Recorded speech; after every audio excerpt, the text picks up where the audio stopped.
बिस्मिल्लाहिर्रहमानिर्रहीम। अस्सलाम वालेकुम नाज़रीन, आप यूट्यूब चैनल देख रहे हैं। मैं इमरान खान हूं। इमरान खान कहे तो हम गाली देंगे, हम बदतमीजी करेंगे, क्योंकि मिलिट्री एस्टेब्लिशमेंट इमरान खान को या उसकी पार्टी को या उसका नजरिए को फॉलो करने वालों को पसंद नहीं करते, उनसे वो नफरत करते हैं और वो नफरत उनके चेहरे पे, उनके तासुरात में नजर आती है।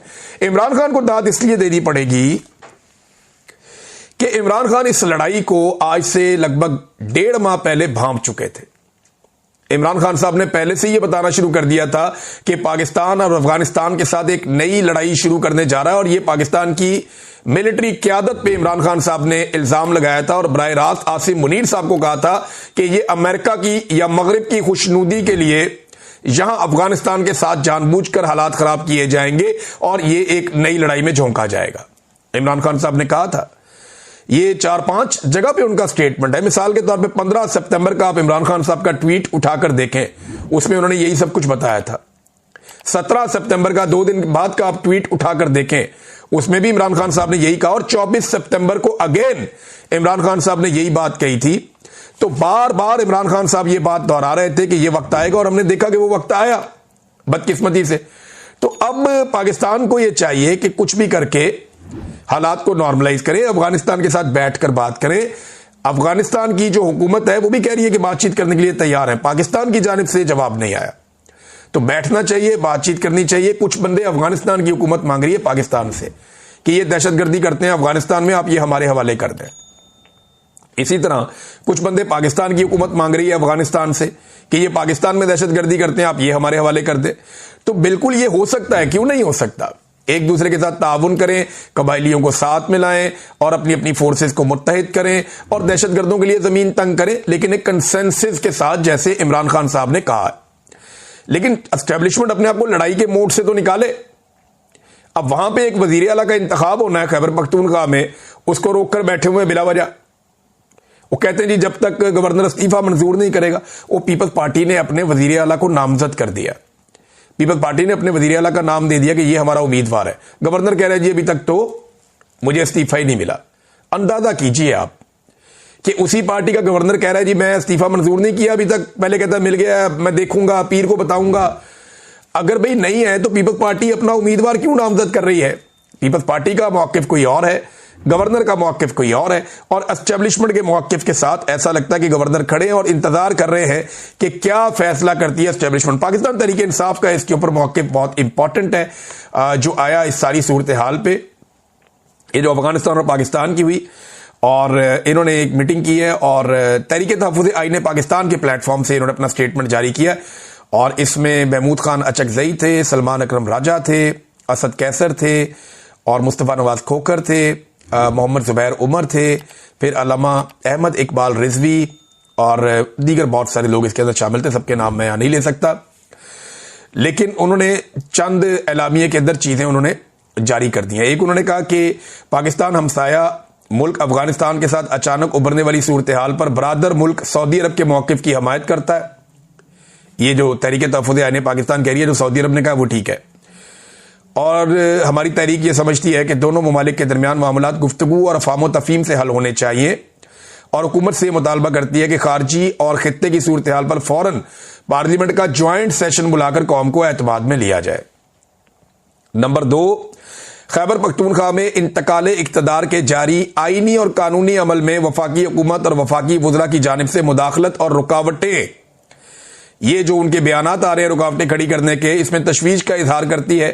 कोई भी गैर आईनी कदम सूबे के मखदूश सिक्योरिटी सूरत को मजीद पेचीदा बना देगा और किसी भी गैर आईनी कदम से पैदा होने वाली सूरत की जिम्मेदारी वफाकी हुकूमत पर होगी।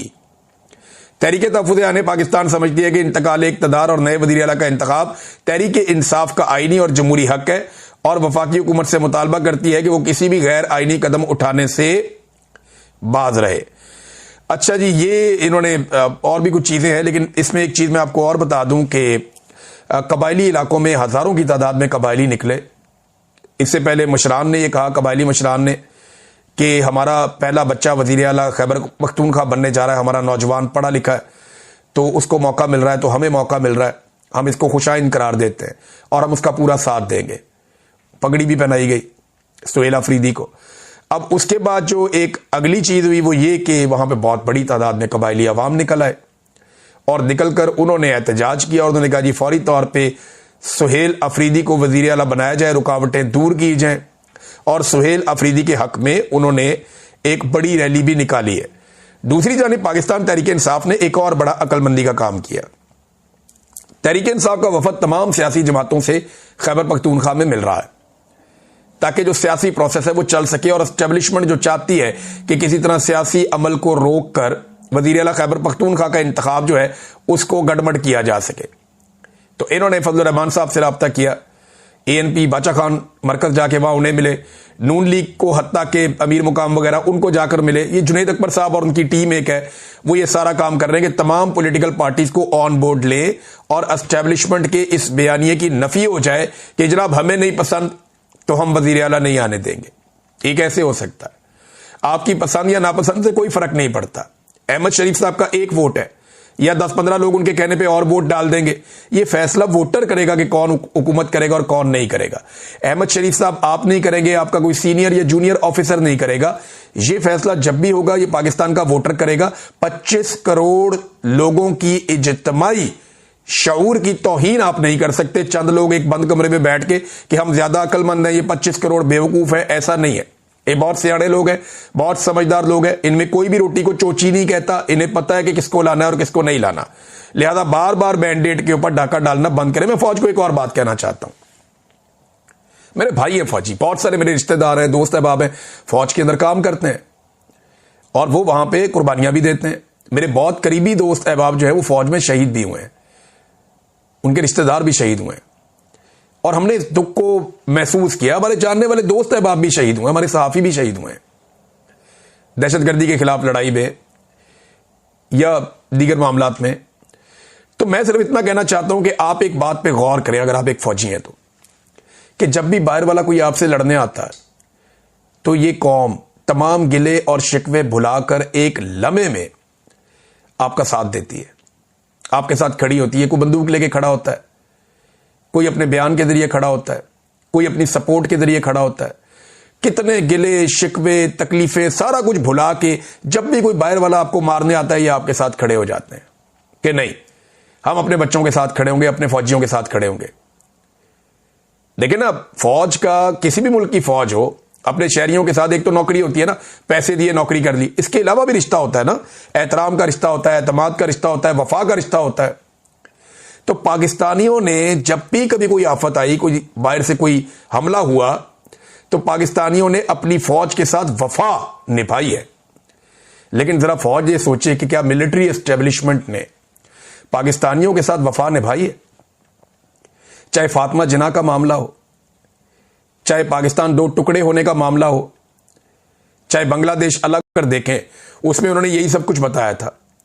17 सितंबर का 2 दिन बाद का आप ट्वीट उठाकर देखें, उसमें भी इमरान खान साहब ने यही कहा और 24 सितंबर को अगेन इमरान खान साहब ने यही बात कही थी। तो बार बार इमरान खान साहब ये बात दोहरा रहे थे कि ये वक्त आएगा और हमने देखा कि वो वक्त आया बदकिस्मती से। तो अब पाकिस्तान को ये चाहिए कि कुछ भी करके हालात को नॉर्मलाइज करें, अफगानिस्तान के साथ बैठकर बात करें। अफगानिस्तान की जो हुकूमत है वो भी कह रही है कि बातचीत करने के लिए तैयार है, पाकिस्तान की जानिब से जवाब नहीं आया। तो बैठना चाहिए, बातचीत करनी चाहिए। कुछ बंदे अफगानिस्तान की हुकूमत मांग रही है पाकिस्तान से कि ये दहशतगर्दी करते हैं अफगानिस्तान में, आप ये हमारे हवाले कर दें। इसी तरह कुछ बंदे पाकिस्तान की हुकूमत मांग रही है अफगानिस्तान से कि ये पाकिस्तान में दहशतगर्दी करते हैं, आप ये हमारे हवाले कर दें। तो बिल्कुल ये हो सकता है, क्यों नहीं हो सकता। एक दूसरे के साथ ताउन करें, कबायलियों को साथ मिलाएं और अपनी अपनी फोर्सेस को मुत्तहिद करें और दहशतगर्दों के लिए जमीन तंग करें, लेकिन एक कंसेंसस के साथ, जैसे इमरान खान साहब ने कहा। लेकिन एस्टेब्लिशमेंट अपने आप को लड़ाई के मोड से तो निकाले। अब वहां पे एक वजीर आला का इंतखाब होना है खैबर पख्तूनख्वा में, उसको रोक कर बैठे हुए बिला वजह। वो कहते हैं जी जब तक गवर्नर इस्तीफा मंजूर नहीं करेगा। वो पीपल्स पार्टी ने अपने वजीर आला को नामजद कर दिया, पीपल्स पार्टी ने अपने वजीर आला का नाम दे दिया कि ये हमारा उम्मीदवार है। गवर्नर कह रहे हैं जी अभी तक तो मुझे इस्तीफा ही नहीं मिला। अंदाजा कीजिए आप कि उसी पार्टी का गवर्नर कह रहा है जी मैं इस्तीफा मंजूर नहीं किया अभी तक, पहले कहता मिल गया, मैं देखूंगा, पीर को बताऊंगा। अगर भाई नहीं है तो पीपल्स पार्टी अपना उम्मीदवार क्यों नामजद कर रही है? पीपल्स पार्टी का मौक़िफ़ कोई और है, गवर्नर का मौक़िफ़ कोई और है, और एस्टेब्लिशमेंट के मौक़िफ़ के साथ ऐसा लगता है कि गवर्नर खड़े हैं और इंतज़ार कर रहे हैं कि क्या फ़ैसला करती है एस्टेब्लिशमेंट। पाकिस्तान तहरीक इंसाफ का इसके ऊपर मौक़िफ़ बहुत इंपॉर्टेंट है जो आया इस सारी सूरत हाल पे, ये जो अफ़गानिस्तान और पाकिस्तान की हुई, और इन्होंने एक मीटिंग की है और तहरीक तहफ़्फ़ुज़ आईन पाकिस्तान के प्लेटफॉर्म से इन्होंने अपना स्टेटमेंट जारी किया, और इसमें महमूद खान अचकज़ई थे, सलमान अकरम राजा थे, असद कैसर थे, और मुस्तफ़ा नवाज़ खोखर थे, मोहम्मद ज़ुबैर उमर थे, फिर अल्लामा अहमद इकबाल रिजवी और दीगर बहुत सारे लोग इसके अंदर शामिल थे। सबके नाम मैं यहाँ नहीं ले सकता, लेकिन उन्होंने चंद एलामिये के अंदर चीज़ें उन्होंने जारी कर दी हैं। एक उन्होंने कहा कि पाकिस्तान हमसाया मुल्क अफ़गानिस्तान के साथ अचानक उभरने वाली सूरत हाल पर बरादर मुल्क सऊदी अरब के मौक़िफ़ की हमायत करता है। ये जो तहरीक तहफ़्फ़ुज़ आईन पाकिस्तान कह रही है, जो सऊदी अरब ने कहा वो ठीक है, और हमारी तहरीक ये समझती है कि दोनों ममालिक के दरमियान मामलात गुफ्तगू और अफ़ाम तफ़हीम से हल होने चाहिए, और हुकूमत से मुतालबा करती है कि खारजी और ख़ित्ते की सूरत हाल पर फ़ौरन पार्लियामेंट का जॉइंट सेशन बुलाकर कौम को एतमाद में लिया जाए। नंबर 2, खैबर पख्तूनख्वा में इंतकाल इक़्तिदार के जारी आइनी और कानूनी अमल में वफाकी हुकूमत और वफाकी वज़रा की जानिब से मुदाखलत और रुकावटें, ये जो उनके बयानात आ रहे हैं रुकावटें खड़ी करने के, इसमें तशवीश का इजहार करती है। कोई भी गैर आइनी कदम सूबे के मखदूश सिक्योरिटी सूरत हाल को मज़ीद पेचीदा बना देगा, और किसी भी गैर आइनी कदम से पैदा होने वाली सूरत हाल की जिम्मेदारी वफाकी हुकूमत पर होगी। तहरीक तहफ़्फ़ुज़ आईन पाकिस्तान समझती है कि इंतकाल इक़्तिदार और नए वज़ीर आला का इंतखाब तहरीक इंसाफ का आइनी और जमहूरी हक़ है, और वफाकी हुकूमत से मुतालबा करती है कि वो किसी भी गैर आइनी कदम उठाने से बाज रहे। अच्छा जी, ये इन्होंने और भी कुछ चीज़ें हैं, लेकिन इसमें एक चीज़ मैं आपको और बता दूं कि कबायली इलाकों में हज़ारों की तादाद में कबायली निकले।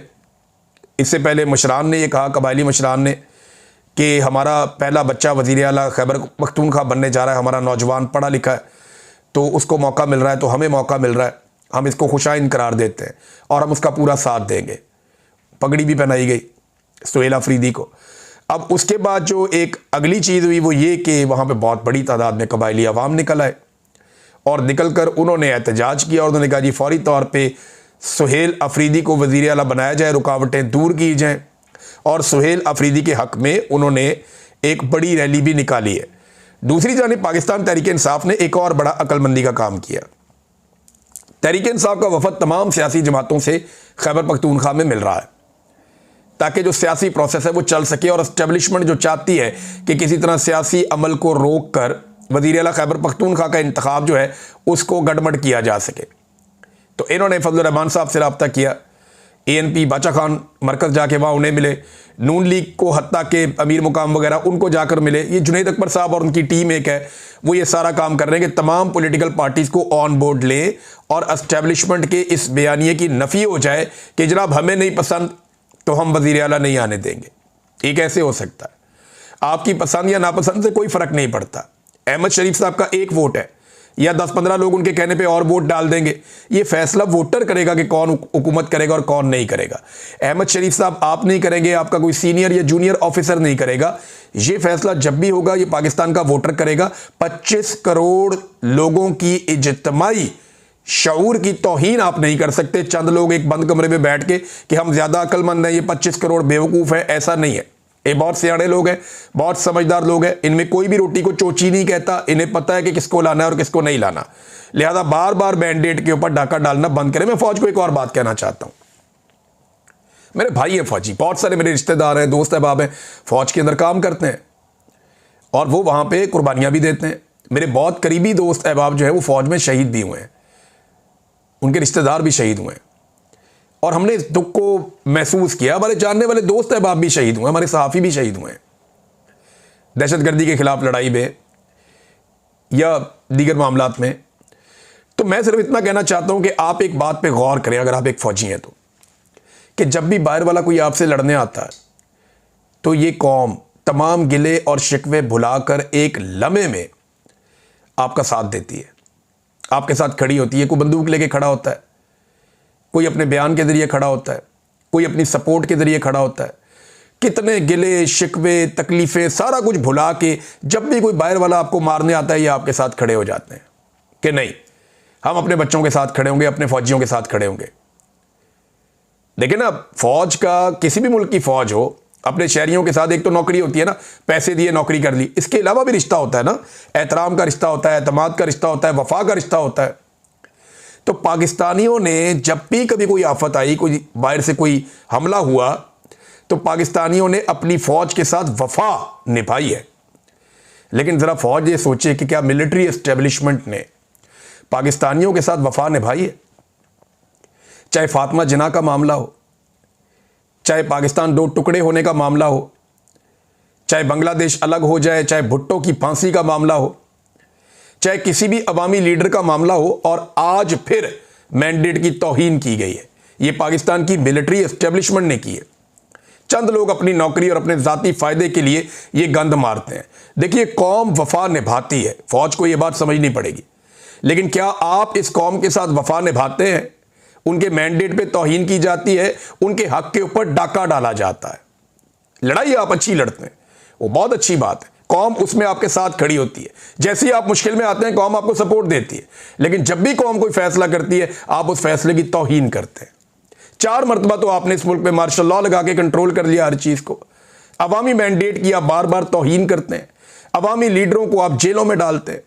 तो ये बात उन्हें सोचनी चाहिए कि ये हरकतें बंद करें। वफा का जवाब जो है वफा के साथ दिया जाता है, ऐसे नहीं दिया जाता।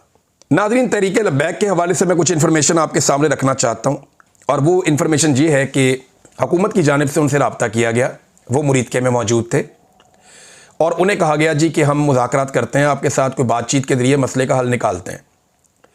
तहरीक लब्बैक जो है, उनके साथ कोई भी संजीदा बातचीत अब तक नहीं की गई। जब इन्होंने 26वीं आईनी तरमीम पास करवानी थी ना, तो 24 घंटे में 8 मुलाकातें, कभी जरदारी जा रहा है, कभी मोहसिन नकवी जा रहा है, कभी शहबाज शरीफ जा रहा है, कभी ये जा रहा है, कभी वो जा रहा है। सिर्फ एक आईनी तरमीम पास करवाने के लिए इन्होंने 24 घंटों में 8 मुलाकातें की हैं, और हर घंटे के बाद ये पहुंच जाते थे मौलाना साहब के पांव दबाने के लिए। इसी तरह अभी जरदारी साहब ने जरा सी नाराजगी दिखाई तो ये सारे मनाने के लिए पहुंच गए जरदारी साहब के पास। तो जहां इनका जाती सियासी मफाद होता है, तो ये एक एक दिन में 10-10 दफा मुज़ाकरात के लिए पहुंच जाते हैं। लेकिन यहां तहरीक लब्बैक के साथ एक मरतबा भी संजीदा मुज़ाकरात नहीं किए गए। तहरीक लब्बैक के लोग कहते हैं कि जब हमने एहतजाज का ऐलान किया, तो उसके बाद से लेकर अब तक हमारे साथ कोई संजीदा मुज़ाकरात नहीं किए गए, बल्कि हमारे ऊपर हमला कर दिया गया। अब मामला यह है कि ये हुकूमत दिखाना क्या चाहती है दुनिया को? क्या ये अपना भाव बढ़ा रहे हैं? क्या ये यहाँ लाशें गिराकर अमेरिका को और मगरिब को पैगाम देना चाहते हैं कि बड़ा मुश्किल है जी, इसराइल को तस्लीम करने के रास्ते में रुकावटें आप देख लीजिए? क्यों लाशें गिराई जा रही हैं? ये अवॉइड किया जा सकता था। मेरी तहरीक लब्बैक के लोगों से बात हुई और क़यादत से बात हुई। उन्होंने कहा जी हम तो बातचीत करने के लिए तैयार हैं, हमसे बात करने के लिए कोई संजीदा बंदा आता ही नहीं है, बल्कि गलत खबरें बार बार चलवाई जाती हैं और हमारे लोग शहीद भी हुए हैं बड़ी तादाद में। तो क्या पाकिस्तान में वाकई इसराइल के खिलाफ एहतजाज करना या फ़लस्तीन के हक में बात करना ये अब एक ऐसा जुर्म बन गया है जिसकी सज़ा जो है वो गोली चला के, जेल में डाल के, तकलीफ देकर दी जाएगी? मैं आपको इन्फॉर्मेशन देता हूं कि ये तो तय कर लिया इस वक्त एस्टेब्लिशमेंट ने और हुकूमत ने कि तहरीक लब्बैक को बुरी तरह क्रश करना है। अब तहरीक लब्बैक कोशिश कर रही है कि क्रश होने से पहले कोई मुज़ाकरात वगैरह हो जाए। वो मुज़ाकरात भी उनको नहीं करने दिए जा रहे और उनके साथ कोई संजीदा बातचीत भी नहीं की जा रही, बल्कि ताकत का इस्तेमाल किया जा रहा है। आज नाज़रीन 12 अक्टूबर है। ये दिन मैं आपको याद दिला दूं कि 12 अक्टूबर जो है वो यौम स्याह के तौर पे मुस्लिम लीग नून मनाती थी कि परवेज़ मुशर्रफ ने नवाज शरीफ के इक़्तिदार का तख्ता उलट दिया था। लोगों ने बड़ी मिठाइयाँ बांटी थी। यही आदत पड़ी हुई थी एस्टेब्लिशमेंट को। ये तो पहली दफ़ा इमरान खान का तख्ता उल्टा तो लोगों ने मिठाइयाँ नहीं बांटी, बल्कि लोग गले पड़ गए। तो नवाज शरीफ का तख्ता उल्टा था 12 अक्टूबर 1999 को। नून लीग इसको हमेशा मनाती थी यौम स्याह के तौर पे। लेकिन इंटरेस्टिंग बात यह है गुज़िश्ता चंद सालों से नून लीग इसको यौम स्याह के तौर पे नहीं मना रही, क्योंकि वो जो यौम स्याह मनाते थे ना, वो अब स्याह बूटों को पॉलिश करने की ड्यूटी पे है। लिहाजा 3 साल 3.5 साल हो गए हैं, अब वो बूट पॉलिश करें, बूटों को स्याह चमकाएं या यौम स्याह मनाएं, उन्हें समझ नहीं आ रही। तो बहरहाल वो यौम स्याह जो है वो मलियामेट हो गया, इधर उधर हो गया। नून लीग तो बेचारी अब बयान देने से भी डरती है। नाज़रीन, जो असला पाकिस्तान तहरीक इंसाफ पर डाला था ना आज से चंद साल पहले इस मौजूदा रजीम ने, PDM ने, कि जनाब ये इमरान खान साहब के असला मिला है और ये बंदूकें ये PTI से बरामद हुई हैं, वही तस्वीरें उठा के मरियम नवाज ने भी पोस्ट कर दी वही सारा असला उठा के अब तरीके लब्बैक पे डाल दिया। अंदाजा करें आप, वही सारा कुछ उठा के तरीके लब्बैक पे डाल दिया। जुल्म है, फस्तायत है, जबर है, ये नहीं होना चाहिए, किसी के खिलाफ भी हो नहीं होना चाहिए। रियासत को बातचीत के जरिए रास्ते निकालने चाहिए। और देखें, जब कोई आपको चैलेंज करे, रेट ऑफ द गवर्नमेंट को चैलेंज करे और वो एक खास लेवल से आगे जाए, उसकी पॉलिटिकल स्ट्रगल ना हो, कुछ और कर रहा हो, दहशतगर्दी कर रहा हो, बंदूक लेकर आ जाए, बम लेकर आ जाए, तो फिर तो आपको लड़ना पड़ता है। लेकिन जो सियासी लोग होते हैं उनके साथ आप बातचीत करते हैं, तहरीक लब्बैक चाहती है उनके साथ बातचीत हो, लेकिन अब हो नहीं रही। उधर जो आज़ाद कश्मीर में बातचीत इन्होंने की थी उसको भी नाकाम कर रहे हैं। दूसरी दहशतगर्दी की FIR दर्ज कर दी गई है शौकत नवाज मीर समेत दीगर जो रहनुमा है आज़ाद कश्मीर के जॉइंट एक्शन कमेटी के, उनके ऊपर। और अब लगातार आज़ाद कश्मीर में वादा खिलाफी की जा रही है। यह है नाज़रीन अब तक की सूरत हाल। बाकी चीज़ें मैं आपको बताऊंगा अगले वीलॉग में। अब तक के लिए इतना ही। अपना ख्याल रखिएगा, अपने इस चैनल का भी। अल्लाह हाफिज़।